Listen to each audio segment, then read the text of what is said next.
Hello.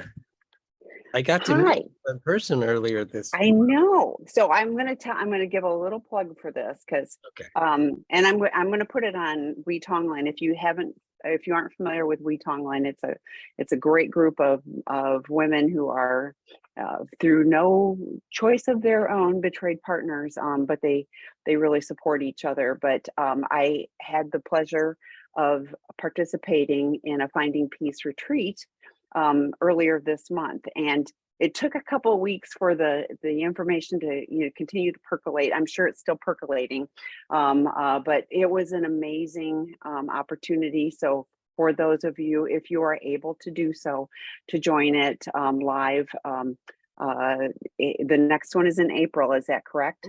Yes. Yeah. Yeah. My encouragement would be, if you're going to do that, be open and willing, and that really just be open and willing. And I think the the insights were incredible. I like some of the stuff I knew. Like I was like, oh, I already know about that one. Some of the things kind of blindsided me that I was like, oh, didn't know about that one. But you know what? I can't heal it if I don't identify it. So would encourage you, if you are in that place. He offers them throughout the year, but the next one will be in April.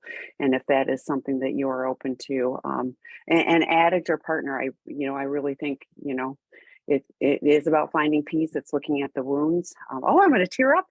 How come I do that every time I'm on with you? Uh, It's my lot in life. so I have my right. Oh, So nice.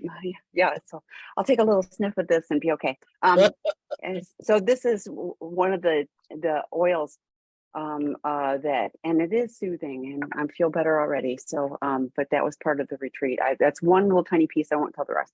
But I would encourage you, if that is something that you are open to, and and timing. If April, if not, then at another time when you're ready. I think you find it really valuable to be, and the group dynamics and the support. It's really good. So thank you, my friend. Oh, And thank it was you. Thank you for great to meet you in person. We just have had worked via Zoom for a long time. So it was beautiful.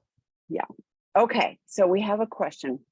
Um, I'm the wife of a sex addict. After 5 months of sobriety and over 2 years of working on our own healing with CSATs groups, etc., I'm starting to feel okay with holding hands, cuddling, and sleeping in the same room. But when we get to physical connection, he gets aroused and wants to have sex. I'm not ready. And when I say no, he gets upset and says that he feels rejected by me. And so it leaves me feeling rejected by him, because I love my husband and I want to be physical. I want to have that physical touch, but I'm scared, and that I will arouse him. So when I say no to physical touch, sometimes he gets even more depressed, and he says we should just disconnect and have more space. And then I feel rejected and lonely. So they're in this cycle, and I can see this. I'm like, this is a loop. So what are your thoughts on that? Thank you for your courage and reaching out. And you are not the only partner who complains about this, by the way. So you're not alone. So a couple things that stand out. Of course, he's going to get aroused. He just needs to learn that that's normal, and it doesn't mean that he has to have sex. Part of that is leaning in and letting that, I mean, it's a pleasurable and discomforting feeling all at the same time. So leaning into that, and continuing to practice presence of, like you've identified, holding hands and cuddling, and just leaning into being mindful, having a mindful experience of just what's it like to hold hands with each other, even if I am aroused.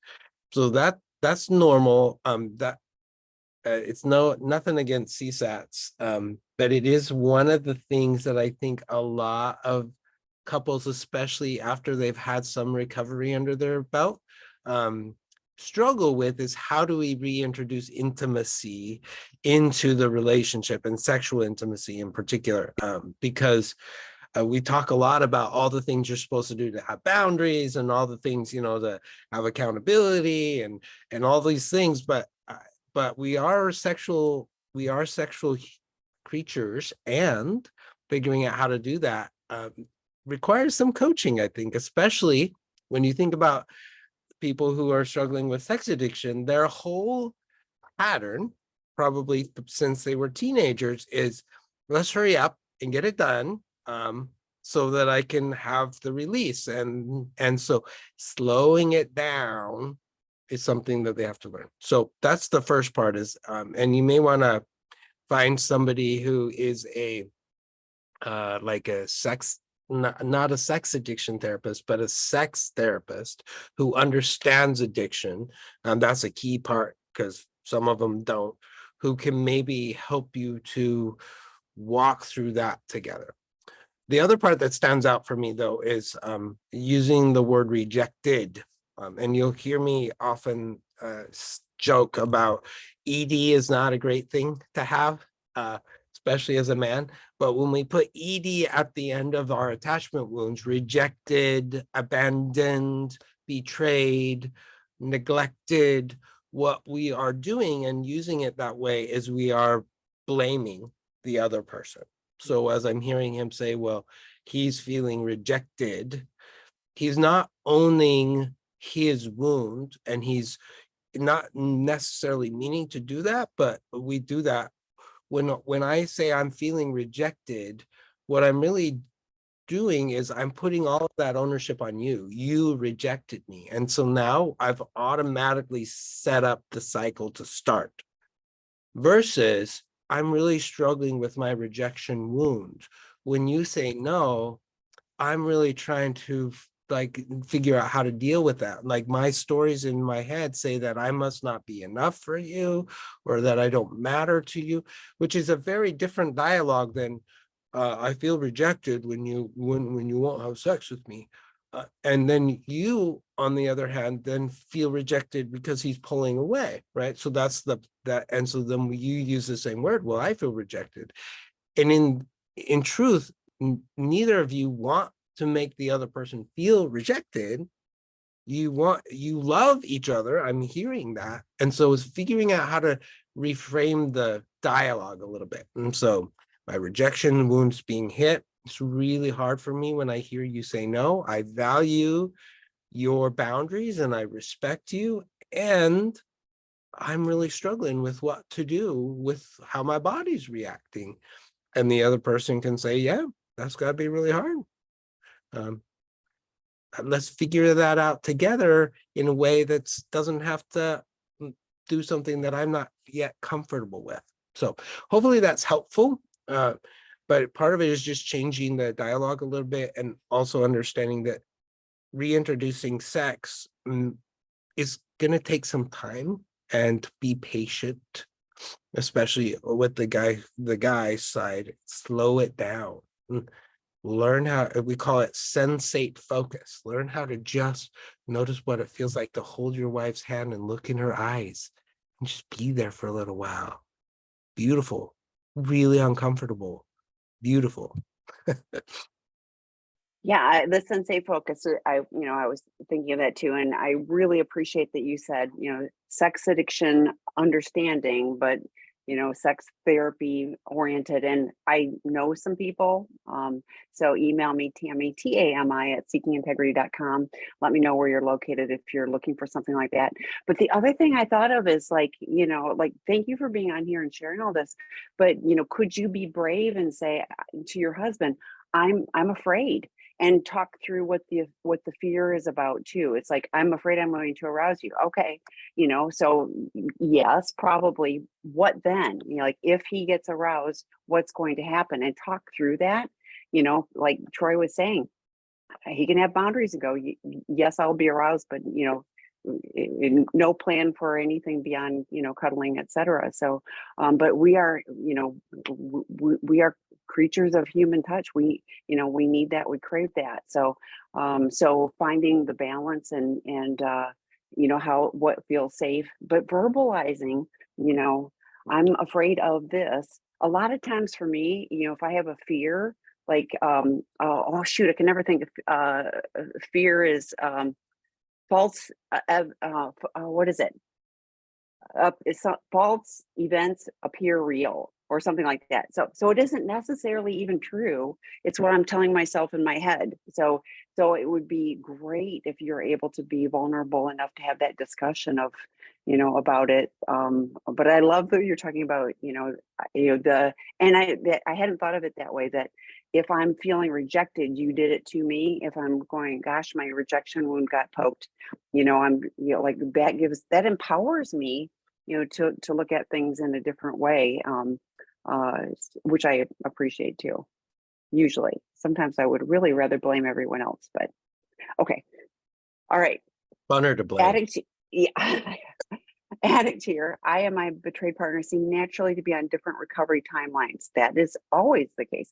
How does one bridge the timeline differences so that when she's still here and I get deeper, more recognizable into recovery? So I have a couple of thoughts about that. I'm hoping that your partner is also doing recovery work.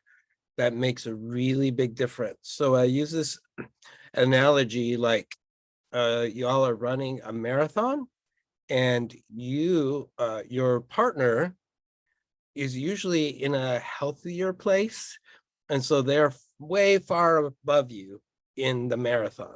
And so the person who's struggling with the addiction is really far behind. And then they begin to go to therapy, and they go to 12-step meetings, and they start to do some work. And as they're doing that, they start to catch up emotionally, neurologically, and in other ways with their partner. So there is a gap usually. And we have a lot of dynamics. Usually the addict has known for a long time that they've been dealing with this, and the spouse has no clue. And so they're now all of a sudden finding out, and D-Day and all of that stuff. So, but that gap happens if the partner is working her recovery or his recovery, then the two of you will run together.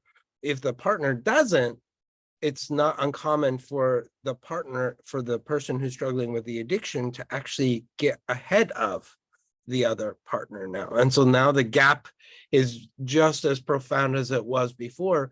Oftentimes the partner's like, well, I don't need to do any work. This isn't my problem. Like, why do I have to do that?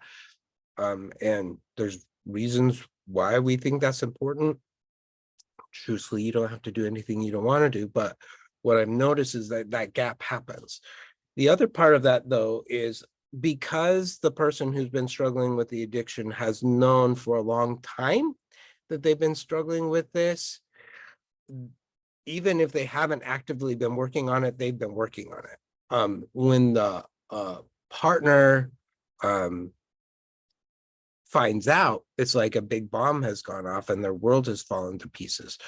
So recovery time, this is nothing based on research. This is just my own anecdotal experience. Recovery time for the partner is about 2 years behind the person who's struggling with the addiction. So what that means is, like, for them to be able to kind of get their head back above water and feel like everything's like manageable and things, it can take about 2 years for them, assuming they're doing their work, before things start to feel stable. So first of all, recognizing, as you have, that there is a gap, and being patient with each other in that gap, and talking about what that gap is like, what's missing, what's different, what's changed, how is your world been different, what are you learning as you're in recovery, what do you still need from each other. Those are some things that you put out in the open and talk about, so that does bridge the gap that's happening. But first of all, is recognizing there really is a gap, and I love that you picked that up. Yeah, well, and it's so many good analogies, but the running one is like, yeah, and the pacing is different, but you're on the same course. That's helpful. There's a twin roller coaster in Ohio at Sandusky, Ohio, and they go alongside each other, but they end up at different paces. But there are moments when you can reach out and touch, the people in the other cars. And I often think of that with with a recovering couple, that you guys are on the roller coasters, and they're kind of, they're going along at the next to each other, and there'll be times when you're really pretty close and connected, and then there's other times where it's different. I think honoring, like you said, honoring, the progress that has been made, being aware of that. I want to touch on too, you mentioned the as long as the partners is doing the work, and I want to make sure that it's the work of support, understanding that betrayal trauma is real, getting the help to navigate through this. Nobody, nobody expects when they're in a relationship to have to deal with this. And like Troy said, the addicts have known all along, that they're living a secret double life. So it is challenging, and it is, that time gap is often to learn to trust, again, and that's if the addict is doing what they need to do to become trustworthy and have integrity. So, but just because, you're going at different paces doesn't mean that there aren't a lot of moments where, like you can be, together in lots of different things, or see, oh, we're at the same vista, at this particular moment. So, and acknowledge the positive, so it doesn't always feel like, oh, we're in this huge gap. Okay, next question. My SA husband randomly comes into my bed in the middle of the night and touches me in his sleep. This is obviously a hard no for me, and when it happens, he has to sleep out of the room for a week or two. The last time this happened, he did some research and decided it's sexsomnia, which is like sleepwalking. His solution is to have more precise bedtime and limiting stress, which are both great things, but I don't exactly think that's going to fix this. What are your thoughts? So I do know that there is a condition where people sleepwalk, and they do that. It's not, and I'm not an expert on that, so I can't say a whole lot, one way or the other.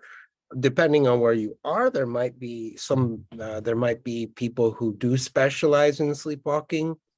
You're saying that you think his bedtimes and his stress won't necessarily stop that behavior from happening, which it might not, but obviously it is an invasion of your space and it makes you feel unsafe.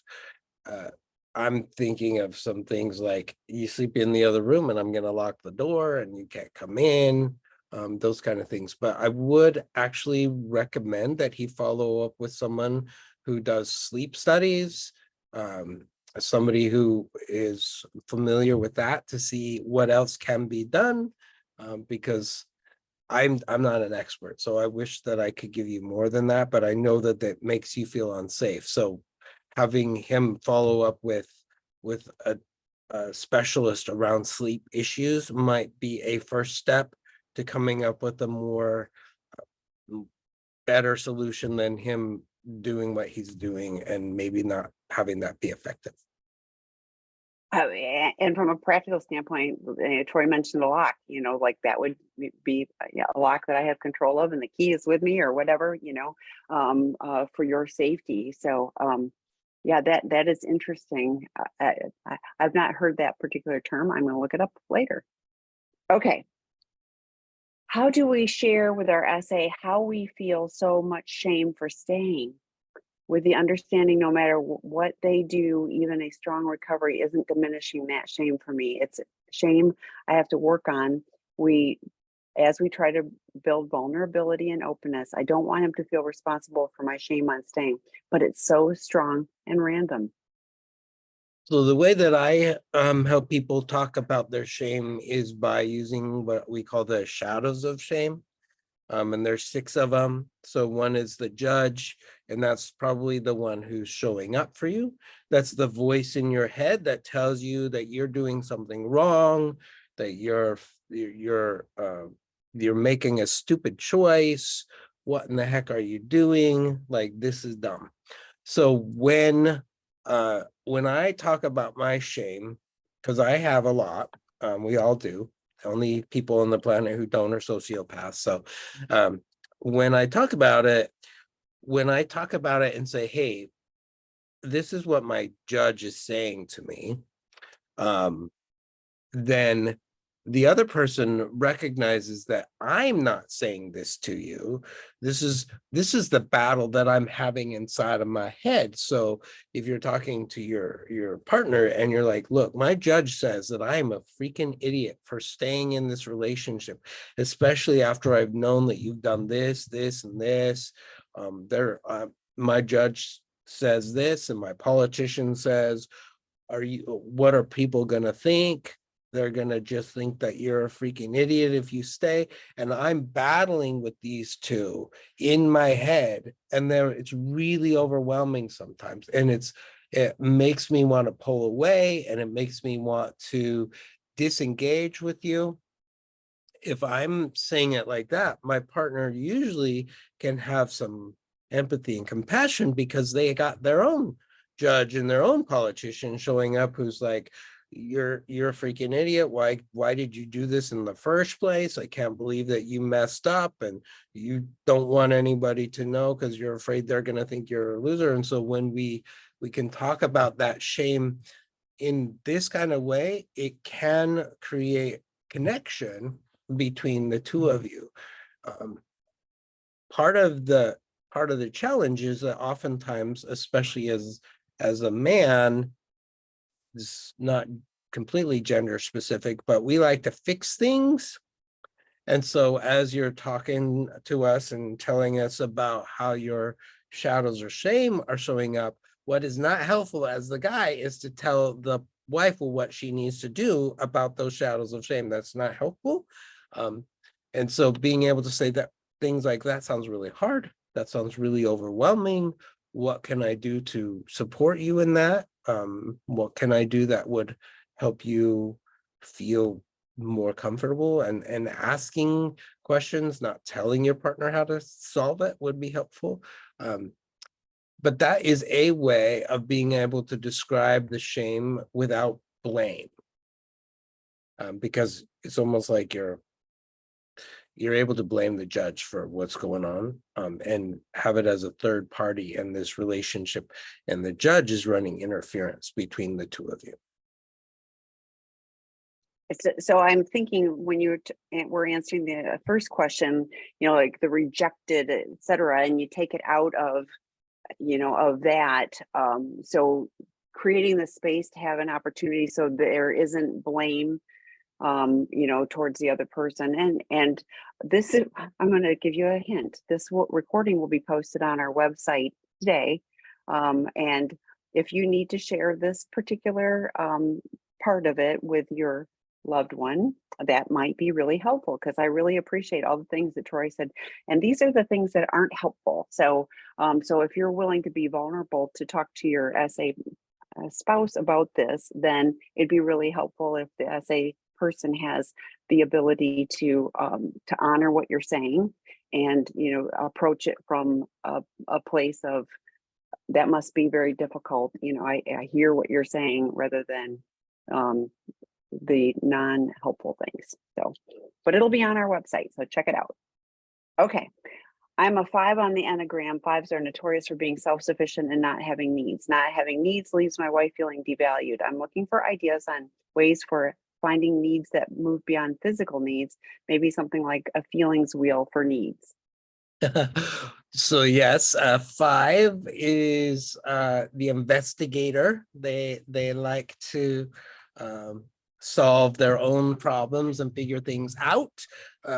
Their number one fear, though, is being seen as useless or helpless, which is to say you do have needs. You just, that part of you is afraid to let anybody know, because then you might be seen as needy. You might be seen as useless. So I do have that. I'm trying to figure out how to give it to you so you can post it. But we basically have, I call it the 8 core needs.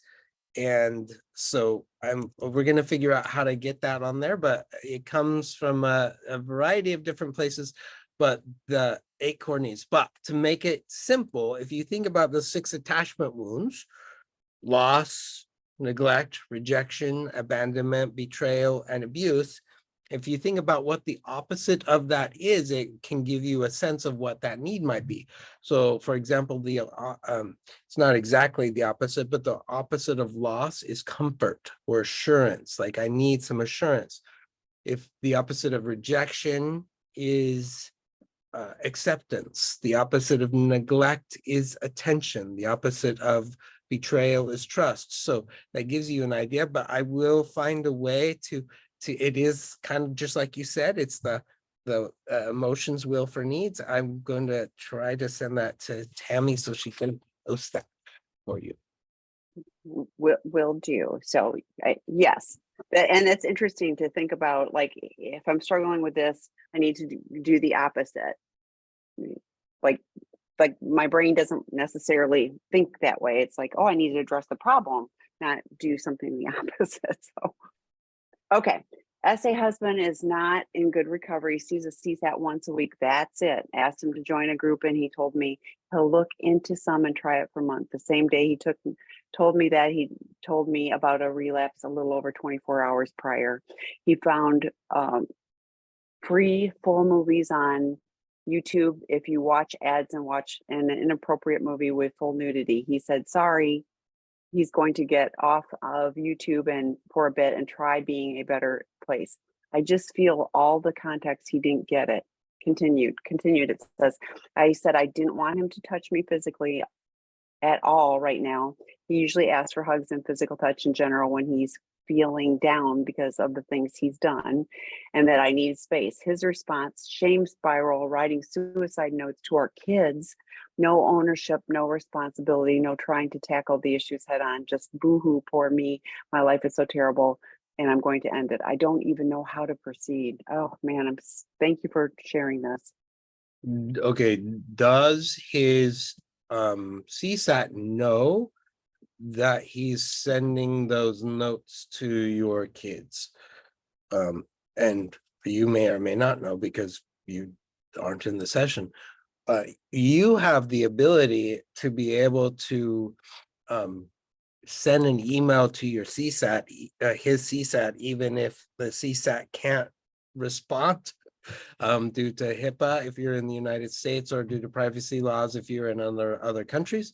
Like you can say, hey, I need you to be aware that my partner, my husband, is doing this when he gets into his shame cycle, and I'm very concerned about that. So that's one thing. I'm not a fan of sending people to inpatient for suicidal ideation, because usually when they go inpatient, it's not the greatest experience in the world, depending on where you are in the country and what resources are available in that area. But that's the kind of thing. I mean, this sounds horrible, but that's the kind of thing that you can, in many states, they have something that it's called different things in every state, but this is, you're titled, you're basically having them involuntarily committed. And that is a thing that you could consider doing. If you have this evidence that he's threatening suicide, that is another way to get him help. But he might need to see a psychiatrist to have a psychiatric evaluation to see if the things are going on. But the first place I would probably start is with the CSAT. And we do, as therapists, have the ability to be able to talk with people outside of the therapeutic environment if there's a emergency or a dangerous situation. So if your husband is willing to sign a consent so that you can actually talk to the CSAT, that's even better, because then you can have a dialogue with it. But what I'm hearing is that, like you said, he's not in very good recovery. He might also benefit from going inpatient, not for suicidal ideation, but inpatient for his sex addiction. Seeking Integrity has resources that you can follow up with Tammy about that, where he could get maybe some recovery under his belt and some intense therapy for a little while, so that he doesn't keep setting himself and everybody off in a volcano every time he slips.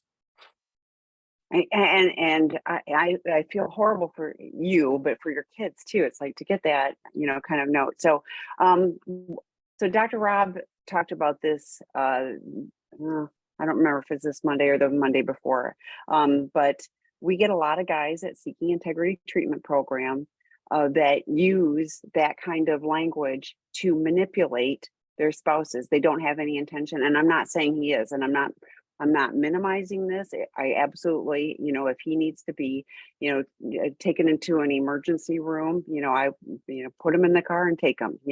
That is, suicide is nothing to mess around with. But on the other hand, it also can keep everybody at like, oh no, I have to, worry about this. So I love what Troy was talking about with, contacting the CSAT and, like explaining, all of this.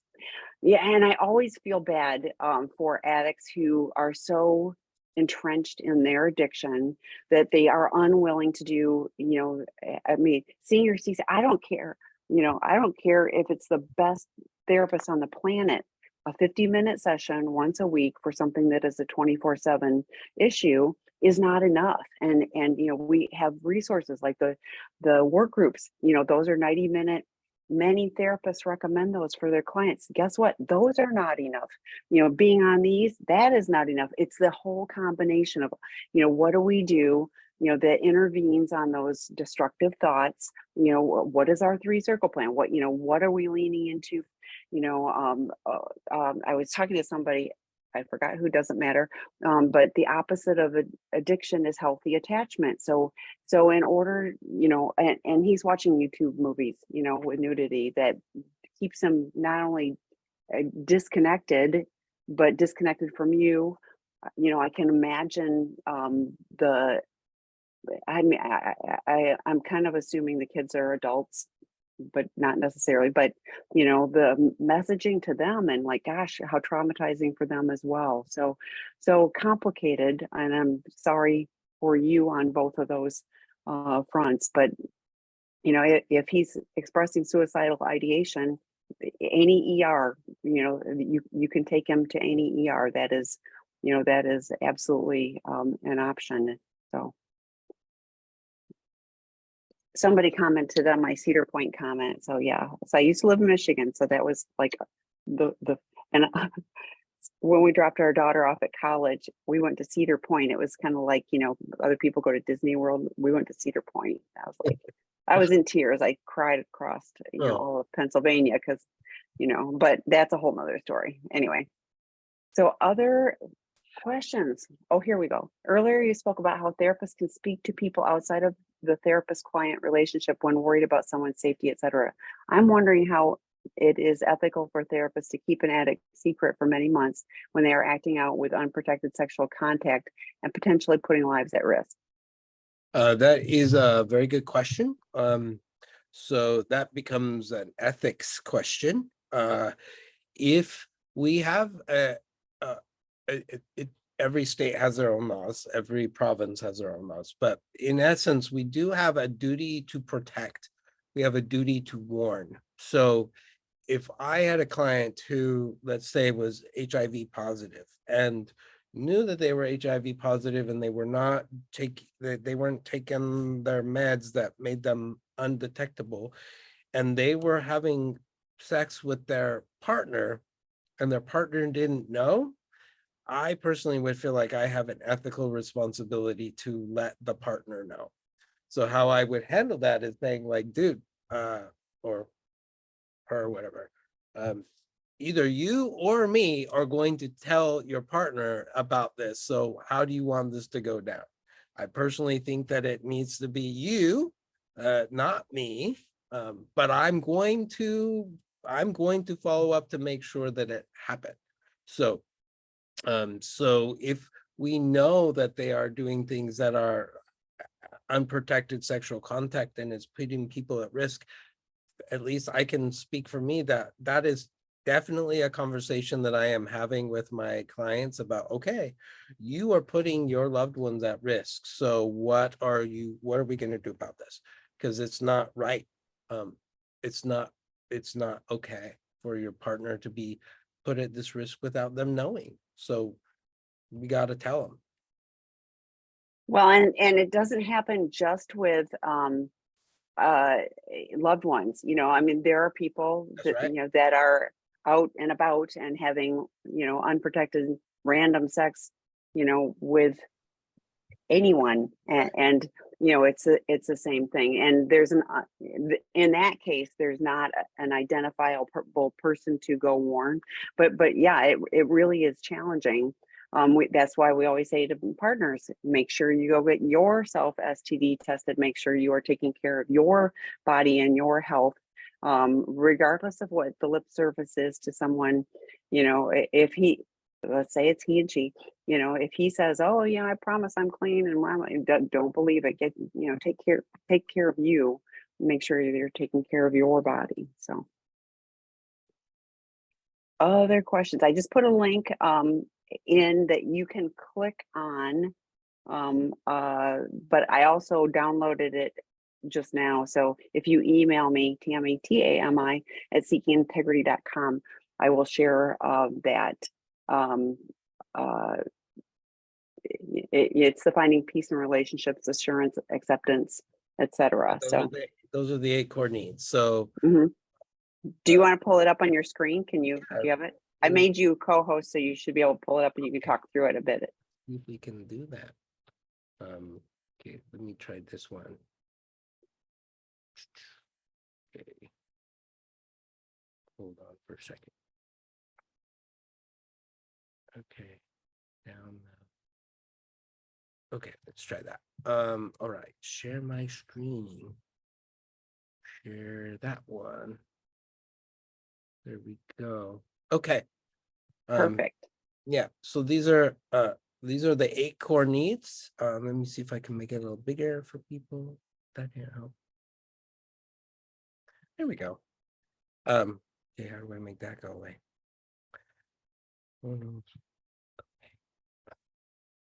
Maybe we'll just go away on this one. Okay, so these are the 8 core needs. I actually I made magnets.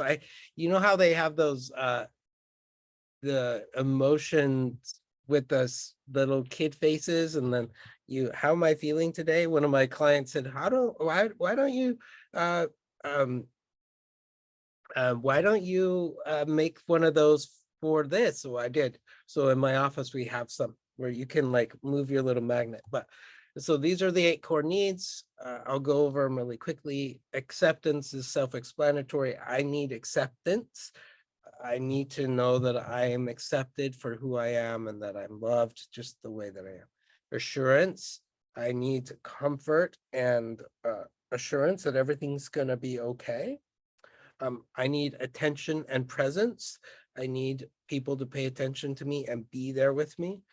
I need autonomy. I need to be able to make my own choices. I need to be able to have the ability to choose for myself what I feel is right and not always be told what I need to do. I need to be able to have opportunities to grow and contribute to the causes that I believe in society as a whole. Like I need opportunities to grow. I need to have fun and experience joy and pleasure in this life. I need safety. I need security, that the people and the places I go are safe. And I need to know that I make a difference. That's significance. I need to know that I make a difference, that what I do is impacting the world. So depending on the day, some needs will be more than others. So sometimes one of these needs is being met already. And so it's not as high of a priority. But for others, I might need more of those in any given day. So part of the challenge is figuring out how to get these needs met. It's not my partner's responsibility to meet all of these needs, especially all of the time, because they have their own needs and sometimes they can't. So it's my responsibility to figure out how I'm going to get these needs met. But here's the principle about it. If these needs are non-negotiable, So if one of these needs is not being met, your body and your brain is going to find a way to get it met, and oftentimes in a really maladaptive way that doesn't actually work out that well for you. So knowing what they are and figuring out, well, what's the healthiest way to get this need met is imperative for us to make healthier decisions for ourselves. Because if I don't, and I'm really struggling, my shame is just beating me up and telling me that I'm a loser and that I'm not okay, my need is acceptance, I might turn to unhealthy behaviors to get that, because I haven't learned a healthier way to get that met, if that makes sense. It does, and thank you for sharing that. So, like I said, you can hopefully you grab the link that was in the chat, but otherwise you can email me about that. So, and somebody comments, the needs wheel is perfect. Thank you so much. Each night when we do FANOS, I get FANOS as a check-in. So that's just one of, there's a number of different, check-ins, but that, that one is helpful. So, but I get stumped on the needs one. So that is helpful. Okay. And then the next one is someone says, if a sex addict won't tell his spouse he is HIV positive, 3 exclamation points, why doesn't Seeking Integrity refer to the addict as an abused? Oh, meant as an abuser. So I will let you talk about the sex addict, not telling his spouse he is Luckily, I have HIV never positive. run into that person. I I never run into that piece.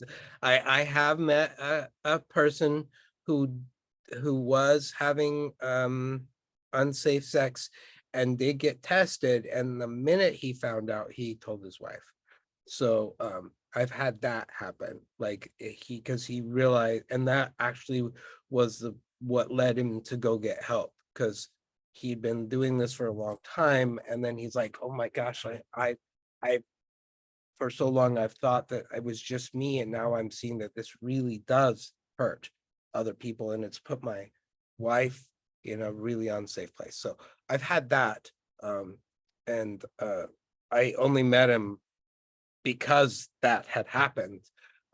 So but I've never had that happen before, but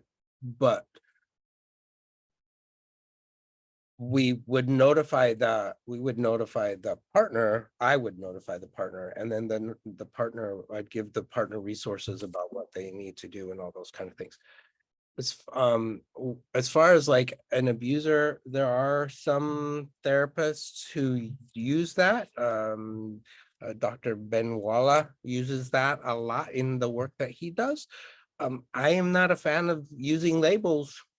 and that's where I was going to go with this too. Yeah, it's like, telling somebody that you are the abuser rather than your behavior is abusive. The behavior, absolutely, but and Dr. Rob has talked about this extensively. But it's absolutely from massive brokenness in the other person, and so if your goal is to create a further gap, then absolutely those labels, I'm the victim, you are the abuser, you did this to me, that, it's harder to bridge that gap. And I mentioned earlier, we see the opposite of addiction as healthy attachment. So finding ways to go, gosh, it's even like, you rejected me versus, my rejection wound is, getting triggered. That's a very different place. So, I mean, everybody gets to choose their path. We really want people to find a healing journey. And those labels that are, you're bad, you're horrible, you're an offender, you're all of those things, rather than your behavior has been so painful and hurtful to me. And now my body is, at risk because of your behavior. That's a very different message, than this. And I mean, I am not minimizing in any way the pain, for a betrayed partner. It's just, how you approach it. Okay. My essay and I will be divorcing. He is continuing in his addiction, and I am focused on my recovery. Good for you. I'm finding it difficult to recover sexually. I have not attempted to be with a new partner, but would like to eventually. Even solo, I'm having problems with arousal and having triggering thoughts about past trauma. Any attempt to discover my sexuality leaves me feeling incredibly broken. I'm so lost how to overcome this on my own. So there's some, there's different modalities of therapy that might help. One is EMDR, which may help reduce some of the trauma that's related to what has happened to you. Why can't I think of the other one right now? Somatic, there we go. Another is somatic therapy, where it's purely body therapy, where the therapist helps you just move your body, and it's not sexual at all, but helping you move your body and releasing the trauma from that. So there might be some trauma that needs to be unlocked. When we have trauma going on, our walls are up really high because we're like, I want that, but I don't feel safe enough to let people in, even myself. So that would be one part to explore. I've mentioned earlier that finding a sex therapist who can help guide you through some of that. I would look for a trauma-informed sex therapist in this case, who can help you learn how to do that. But even then, as I was saying before, being patient and kind with yourself and taking it slowly, and trying some things that maybe you've not done before. Um, there, there's a book, I cannot remember her name, but I will look it up because I'm going to mess it up. But it talks a lot about how common it is for women who haven't even dealt with this kind of issue with their partner, struggles with these kind of things. So I'll go find the name of it really quickly. And then I'll tell you what it is, but that has also been helpful for some to just hear hear that their experience is normalized, and that they're not alone in this world of trying to awaken that part of them that they've shut down, and how hard that is. So Yeah, well, and I think I think it was the first question where, yeah, your body, is, holding, in all of those things. So regardless of whether you're staying in the relationship or not, it doesn't, getting a divorce doesn't automatically make everything, you know, uh, everything all okay. We've talked a lot about if you're divorcing, it's still, there's a grieving process. You're grieving the loss of the relationship, but really grieving the loss of the relationship you hoped for. So, just understanding that it is a process. I love that you're talking about, the trauma therapy though, and body work, the somatic experiencing, EMDR, whatever is, helpful at, starting to unlock that trauma. So, okay. So the next question while you're looking for the book is addict porn addiction seems to come from underlying character faults. We talk about underlying issues. Old things and these faults lead to another problems like overeating. If I'm working on essay first, when do you start to work on the underlying flaws like keeping secrets, being too self-reliant?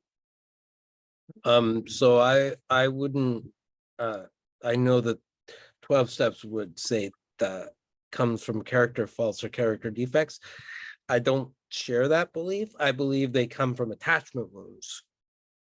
So I believe that you can do things like overeat, for example, as a way of trying to numb your attachment wounds just as much as you can use sex or spending or gambling or whatever as a way of doing that. So when I look at it from an attachment wound perspective rather than a defect perspective, I can start to take a look at these are the many ways in which I numb. And so I'm not necessarily having to isolate okay, I'm going to work on my sex addiction first, and then I'm going to work over here and work on my food addiction next.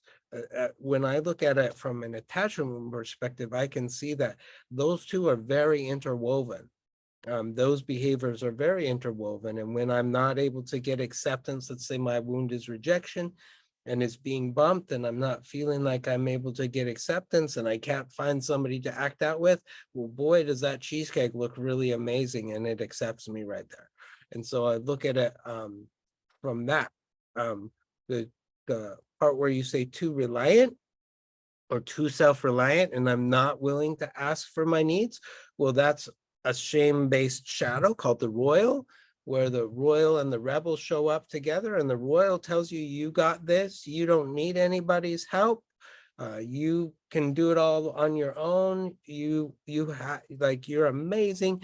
And it sounds really healthy, but it's not, because what it does is it puts you above everything else and actually makes it more impossible for you to get your needs met in a healthy way, because the royals convinced you that nobody's gonna get your needs met anyway, so you might as well do it yourself and don't count on anybody. So knowing that that shadow is playing a role in your too self-reliant is part of the work that I look at. And I'm stopping the problematic behavior, addressing the underlying issues, but keeping secrets, that's that's lying to yourself and everyone else that it doesn't matter. So you can't stop the sex addiction if you're still keeping secrets. Like that is not going to work. Being self-reliant, we talked about it earlier. The opposite of addiction is healthy attachment. If you are not active, if you don't have accountability, I mean, that's what peer groups are for, is accountability and making sure that we're owning our stuff, and it's whether I ate the cheesecake or, whether I'm, well, I was like the other I was looking at the movie, and like you can skip through the ads if you watch this movie that has nudity, so therefore it's justified. Well, that's a story I'm telling myself, and that's a lie, and it's so hurtful to our partners if we're doing that kind of nonsense. So to me, the keeping secrets and being too self-reliant sounds exactly like I don't have enough peer support to and the accountability to own up to those things. If I'm doing the Thanos every night, if I'm taking my 10th step inventory, I'm going to catch those things, pretty quickly if I'm willing to be honest, starting with myself. Okay, so the next question, what about naming the abuse in order to recognize it and stop it? Yeah, so you can name the behaviors all you want. And you can say that when this behavior happens, I do not feel safe. Like, okay, so extreme example, the partner is hitting the other partner. That's abusive behavior. Right? It is violating their space. It's causing harm. When I look at the abuse wound, how I describe that is I am taking my woundedness out on somebody else. And that's and somebody's taking their woundedness out on me. That's that abuse wound, right? So you can describe the behavior without using a label. The labels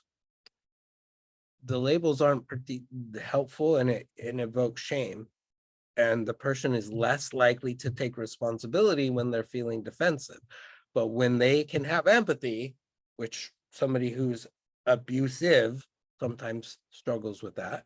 So I get that that's some work that they need to do. But when they start to own that when my behaviors cause harm and they have empathy for the other person, they're more likely to own their behavior. So it's not about what the person's doing, it's using the label as it's less effective. So absolutely be as descriptive as you want, just to describe how that behavior hurts, how it's abusive, how it is painful, violates your boundaries. Be as descriptive as you want to help the other person see that your behavior is impacting me.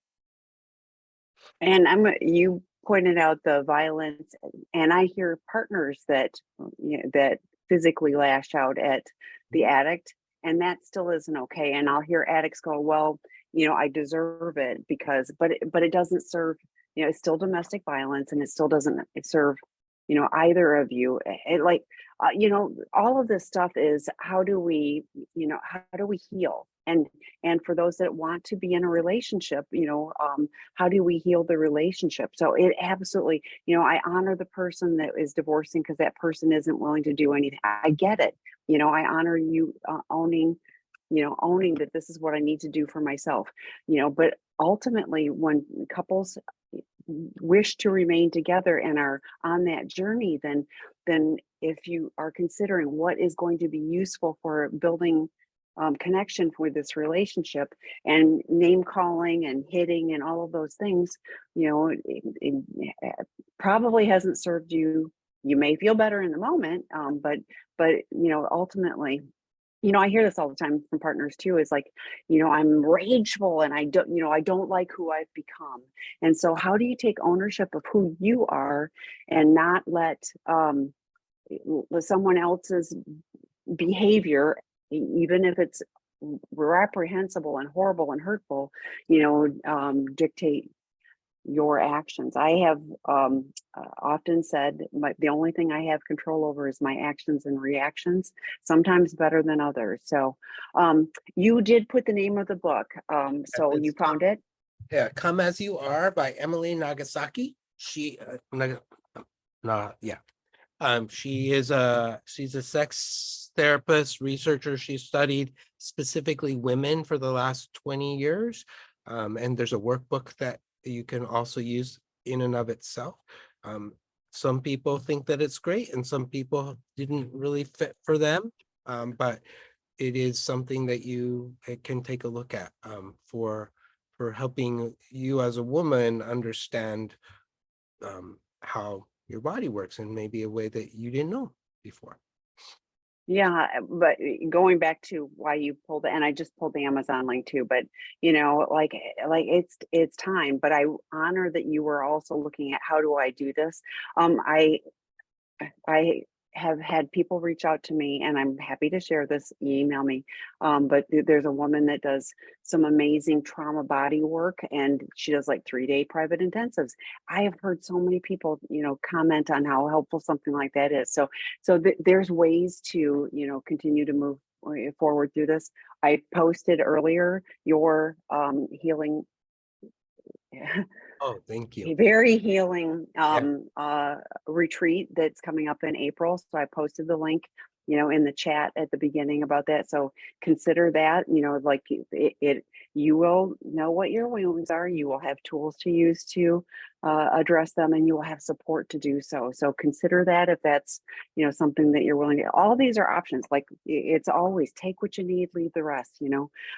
That's what this work is about. So Troy, great to see you again, my friend. And it was truly a delight and a lot of learning, for me. So I'm grateful I was able to participate in that personally too. So Thank you. Thank you, all right, everyone. Have a wonderful day. bye.